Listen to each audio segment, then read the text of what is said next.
को आता है भाई, ऐसा कोई नहीं है किसी को नहीं आता। हमें ज्यादा आता था बचपन में। तो हमारी माता जी एक सज्जन के पास लेके गई जो बता के चेक कर सकते थे कुंडली और तमाम तरीके के जो ऑप्शंस अवेलेबल होते हैं। तो उन्होंने देखी, चार्ट बनाया, उसको देखा एंड ही सेड कि बेटा आपकी पढ़ाई तो पूरी नहीं हो पाएगी, पढ़ाई पूरी नहीं हो पाएगी। ये बात बोल के उन्होंने और कई बातें बताई, थोड़ी हिस्ट्री बताई जो सही भी निकली, थोड़ा भविष्य बताया जो ठीक ठाक ही था। लेकिन ये बात उन्होंने बोली कि आपकी पढ़ाई पूरी नहीं होगी। तो एक सफेद मोती होता है, इस उंगली में पहनते हैं, देखा होगा आप लोगों ने, बहुत लोग पहनते हैं गुस्सा शांत करने के लिए। एसडीएम साहब बैठे हैं, अब तो हम गुस्सा करते ही नहीं। क्यों भाई? अब तो बिल्कुल नहीं करते बिना अंगूठी के। तो मैंने उन साहब को बोला कि अच्छा हुआ जी हम आपके पास अब आए हैं, जब मैंने बीटेक अपनी पूरी कर ली। अगर मैं उससे पहले आती और आपकी बात मैंने सुनी होती तो मेरी पक्का पढ़ाई पूरी नहीं होती। तो आप अपने मन में जो फीड कर देते हैं और बच्चे के मन में जो फीड कर देते हैं वो बहुत मैटर करता है। तो बच्चों के लिए जो जिधर भी हैं वो सुन रहे हैं, उनके लिए एक सीख है हमारे पर्सनल एक्सपीरियंस से, एंड आई एम श्योर आपके भी अपने एक्सपीरियंसेस होंगे कि अगर जिस चीज पे हम लोग अपना माइंड सेट कर लेते हैं, चाहे वो पॉजिटिव हो चाहे नेगेटिव हो। तो जैसे विवेकानंद जी ने कहा है कि all power lies with in. तो पावर आप पॉजिटिव में लगाओगे, कंस्ट्रक्शन में लगाओगे तो एनर्जी वहां फ्लो करेगी। वो पावर आप नेगेटिव में लगाएंगे, डिस्ट्रक्शन में लगाएंगे तो एनर्जी वहां फ्लो करेगी। और जहां एनर्जी फ्लो करेगी वो चीज मैनिफेस्ट होगी। और इसके लिए हमें बहुत लंबा इंतजार करने की जरूरत नहीं पड़ती। दैनिक जीवन में, डेली रूटीन में भी कई चीजें हमें दिखती हैं। जब पेरेंट्स हम होते हैं तो हमारा फोकस बहुत होता है कि जो स्ट्रगल्स हमने देखे हमारे बच्चे ना देखें। ये सबकी इंटेंशन होती है और आपकी जनरेशन ने डेफिनेटली स्ट्रगल की होगी और आप चाहेंगे कि आपकी नेक्स्ट जनरेशन, आपके बच्चे उस स्ट्रगल से वंचित रह जाएं, वो स्ट्रगल उनको ना महसूस करनी पड़े। और आप जितना अपने जीवन में आगे आए हैं उससे भी आगे आप अपने बच्चों का भविष्य देखते हैं। चूक कहाँ हम कर देते हैं, हम अपने बच्चों को स्ट्रगल से बचाने की बजाय उनकी ग्रोथ भी उनसे छीन लेते हैं। जहां आपको बैलेंस हमेशा बना के रखना होगा कि उनको एक्सपेंशन के लिए भी एरिया मिले और कुछ लेवल ऑफ स्ट्रगल भी रहे। आपके हमारे वक्त के जीवन में, बचपन में चैलेंजेस अलग तरीके के थे। आज आपके बच्चे जिस तरह के चैलेंजेस फेस करते हैं वो बहुत अलग तरह के हैं। तो आप सिर्फ बोलकर उनको शायद संस्कार नहीं दे पाएंगे, आपको थोड़ा जीना पड़ेगा उन संस्कारों को, ताकि वो आपको देखकर चीजें सीखें। ऐसे ही हमारे वक्त संसाधनों की कमी रहती थी। आज के वक्त में मोबाइल पे हर तरह की इंफॉर्मेशन अवेलेबल है, and with the advent of AI बहुत से बच्चे जो शहरों में भी हैं, बहुत से parents they are opting out for school. School के बाहर होम स्कूल लर्निंग पे ध्यान दे रहे हैं।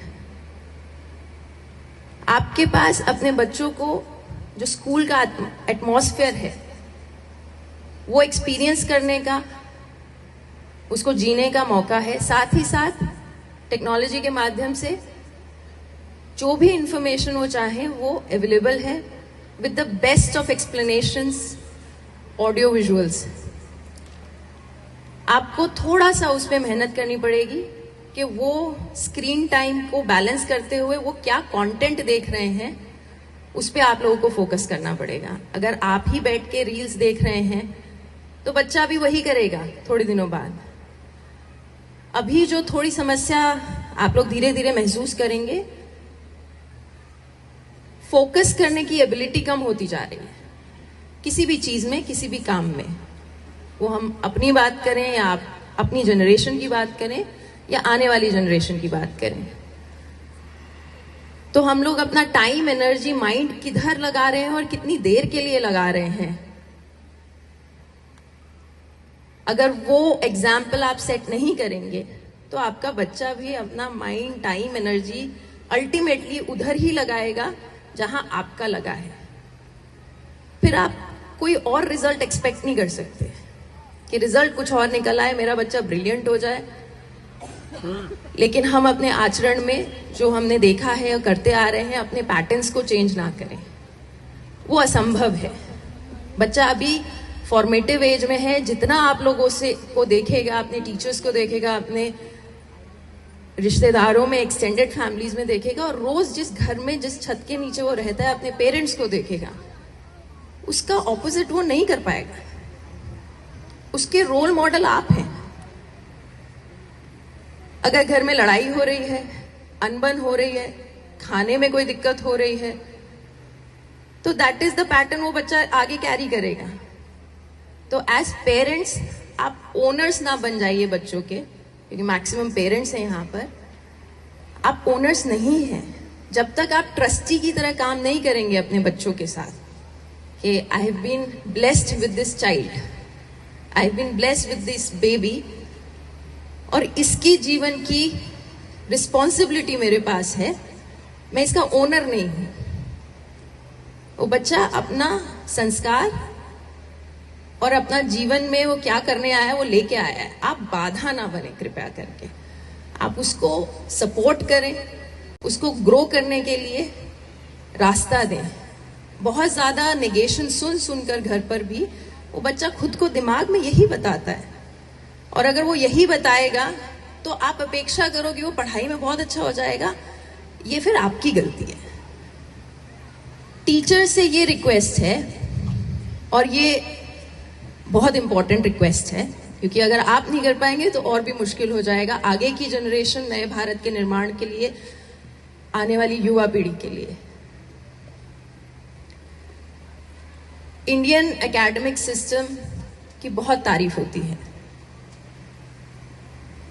ये माना जाता है कि जितने विदेशों में बड़ी बड़ी कंपनीज के सीईओज हैं, इंडियंस हैं, आपको मालूम भी होंगे। तो इनपुट में कहीं प्रॉब्लम नहीं है, माने कि ब्रेन लेवल पे बच्चे हमारे टैलेंटेड हैं, उनको सही डायरेक्शन की जरूरत है। और सही डायरेक्शन से हम क्या मानते हैं, जो भी लोग ऊपर पहुंचे हैं वो कभी रट के नहीं पहुंचे। कोई रट के नहीं पहुंच सकता। पेडागोजी, आई एम श्योर आप लोग मेहनत करते होगे उस पर कि कैसे हम पढ़ाएं, कैसे एक्सपीरियंशियल लर्निंग हो, कैसे ग्रुप डिस्कशंस हो, कैसे बच्चे में सोचने की क्षमता का विकास हो। अगर वो डिसीजन मेकिंग नहीं कर पा रहा है, उसको प्रोसेस ही नहीं पता, कोई प्रॉब्लम आती है छोटी से छोटी, घर की हो, फ्रेंड्स के बीच की हो, एकेडमिक्स हो, स्पोर्ट्स हो, रिलेटिव्स के बीच में हो, आपस कजन्स में हो, छोटी छोटी चीजों में अगर हम उनको इन्वॉल्व करके उनकी डिसीजन मेकिंग एबिलिटी पे काम नहीं करेंगे, उनके सोचने के तरीके पे काम नहीं करेंगे, वो कैसे एनालिसिस करते हैं कोई भी सिचुएशन का। किताबें हम 12वीं तक पढ़ेंगे, फिर ग्रेजुएशन करेंगे, किताबों में प्रश्न भी है, समाधान भी है। जीवन में समाधान नहीं है, जीवन में प्रश्न है, और आपने अपने जीवन के प्रश्न का समाधान खुद निकाला है, जैसे तैसे निकाला है। आपके बच्चे को भी खुद निकालना पड़ेगा। और अगर सक्षम नागरिक किसी को बनना है या अपने बनाने की जिम्मेदारी एज पेरेंट्स उठानी है, तो the most critical factor is the ability to think. वो क्वेश्चन कर सके कि मैं पढ़ रहा हूं, क्यों पढ़ रहा हूं, इसका क्या मतलब है, इसके अगले, और वाई पूछकर वो एंड तक पहुंच सके कि अल्टीमेटली इसका पर्पस क्या है। आप किसी एक चीज में उसे इन डेप्थ एनालिसिस करना सिखा देंगे, वो एनालिसिस की एबिलिटी वो हर फील्ड में अप्लाई करने की क्षमता रखेगा। और ये इजी नहीं है।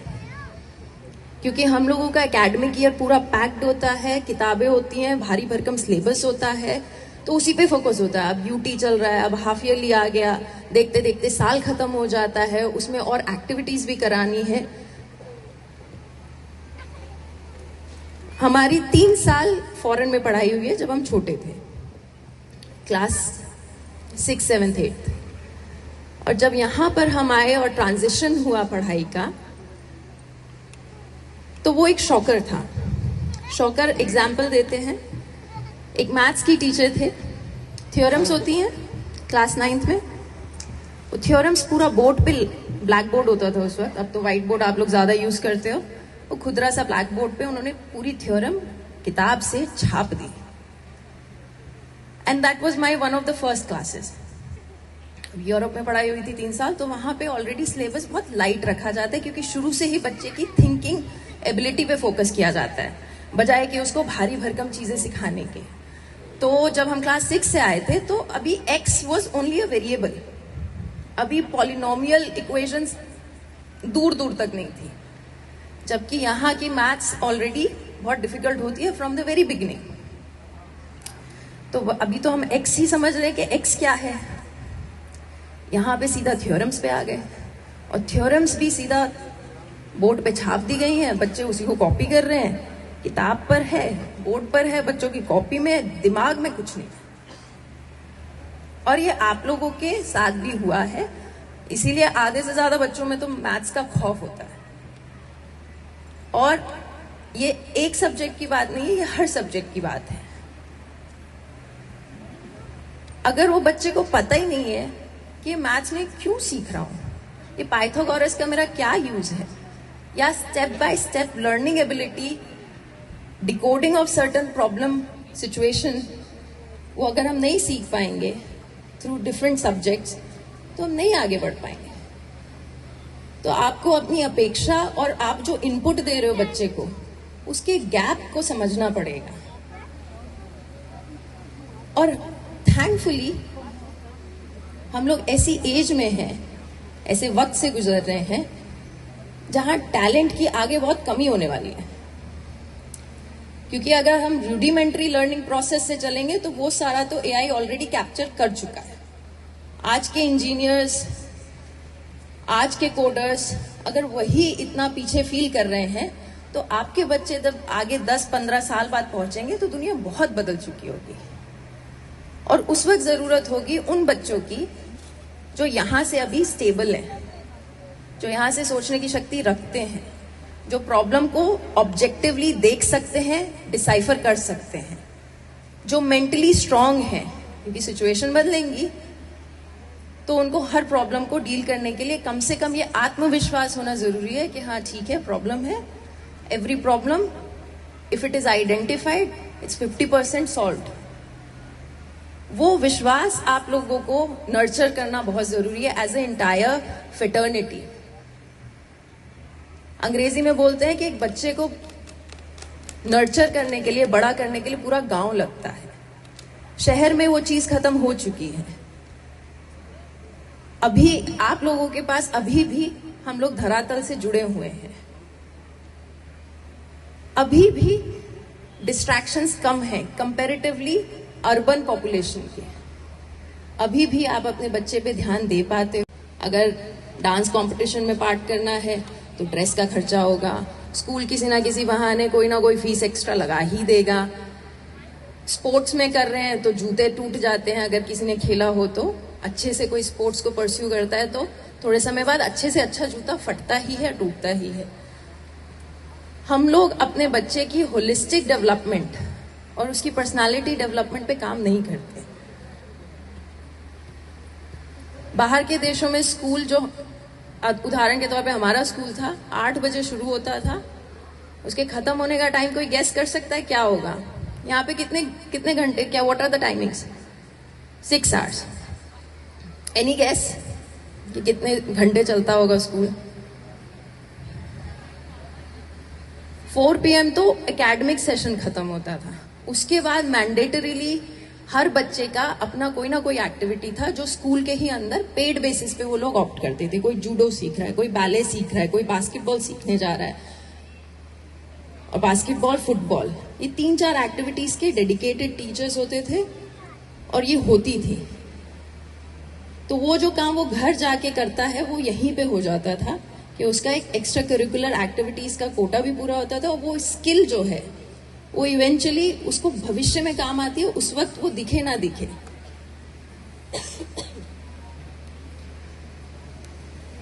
जो पूरा प्रोसेस है पर्सनालिटी डेवलपमेंट का, एक दिन का नहीं है। कॉन्फिडेंस बिल्डिंग एक दिन का नहीं है। आपके बोल देने से, मेरे बोल देने से या 2 घंटे के लेक्चर सेमिनार से कोई पर्सनालिटी डेवलप नहीं होती है। It is a slow process. और वो प्रोसेस में जब तक बच्चे को आपका गिवन सिचुएशन में जितने संसाधन है आप मैक्सिमम एक्सपोजर नहीं दोगे तो बच्चा वहां से वंचित रहने वाला है। और वो जो सीख उसे सीखनी है वो किसी ना किसी तरह फ्यूचर में सीखेगा और शायद बहुत भारी कीमत चुका के सीखे। तो जब तक वो एम्बिट ऑफ प्रोटेक्शन में है, अंडर द स्कूल, आपकी गाइडेंस के अंदर है, तब तक कोशिश करिए कि बच्चे की होलिस्टिक डेवलपमेंट में हम लोग ध्यान दें, उसकी वाक शक्ति हमारी मजबूत हो। अगर वो माइक उठा के बोलने में घबरा रहा है तो उसको then and there school time में ही खत्म करने की आवश्यकता है। स्पोर्ट्स में भी एक बेसिक हेल्थ मेंटेन करनी आवश्यक है।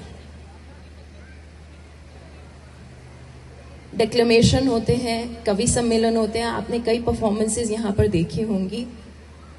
वो सिर्फ एक दिन के लिए परफॉर्म करने के लिए नहीं है। ये अच्छा परफॉर्म हुआ, कंपटीशन भी हो गया, उसके पीछे जब वो आपस में बॉन्ड करते हैं, उसके पीछे जब वो एक दूसरे की स्ट्रगल देखते हैं, एक दूसरे से लड़ते झगड़ते हैं, कम रिसोर्सेज में एक दूसरे को कैसे अकोमोडेट करके एक राइट परफॉर्मेंस प्रेजेंट करते हैं, वो जो पूरा प्रोसेस है वो उनकी मेंटल लेवल पे भी बिल्डिंग हो रही है।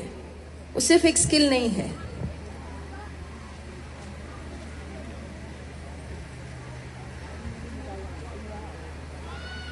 बच्चे अभी भी हैं यहाँ पर, कुछ ही बच्चे हैं, तो हम अपनी बात समाप्त करते हैं। और क्योंकि मेरी आदत हो रखी है रिपीट करने की, तो मैं रिपीट ना करके आप लोगों से पूछ लूं हमने क्या क्या बोला था। स्कूल में है तो टीचर की तरह थोड़ा रिएक्ट कर लेते हैं।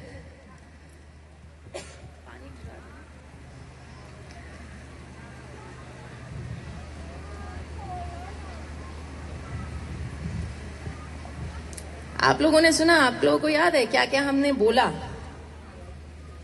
कुछ कुछ की टेक अवे हैं इस बैठक के, इस फंक्शन के, इस स्पीच के। ये तो अच्छी बात है, आपको सब पहले से पता है और आप ऑलरेडी कर रहे हैं। ये ऐसा ही है, क्लासरूम में होते हैं तो टीचर ये सवाल करती है और जवाब ये होता है, टीचर खुद ही बोलती है जब सन्नाटा होता है, या तो कुछ समझ नहीं आया या सब समझ आ गया। जितना भी हमने बोला है वो बहुत एक्सपीरियंस से बोला है, बहुत इंट्रोस्पेक्शन के बाद बोला है और बहुत बेसिक बातें बोली हैं। Is it raining? तो कृपया करके एज अ ट्रस्टी आप अपने बच्चों को पहले इंट्रोस्पेक्शन करिए कि आप अपने बच्चे के जीवन को कहाँ लेके जाना चाहते हैं, कहाँ देखना चाहते हैं, और उसके साथ उस पे काम करिए। और यही अपेक्षा टीचर से भी है। हेलो। तो इससे पहले कि बारिश बढ़े, I will and my speech here. आप सभी को बहुत बहुत शुभकामनाएं। आपके बच्चे जिस भी क्लास में हैं, जो भी उन्हें अवार्ड्स मिले हैं, और आपके बच्चे अगेन सिर्फ आपके नहीं है, देश के बच्चे हैं, देश का भविष्य है। तो आप हायर पिक्चर को दिमाग में रखते हुए उन पे काम करिएगा। Thank you very much.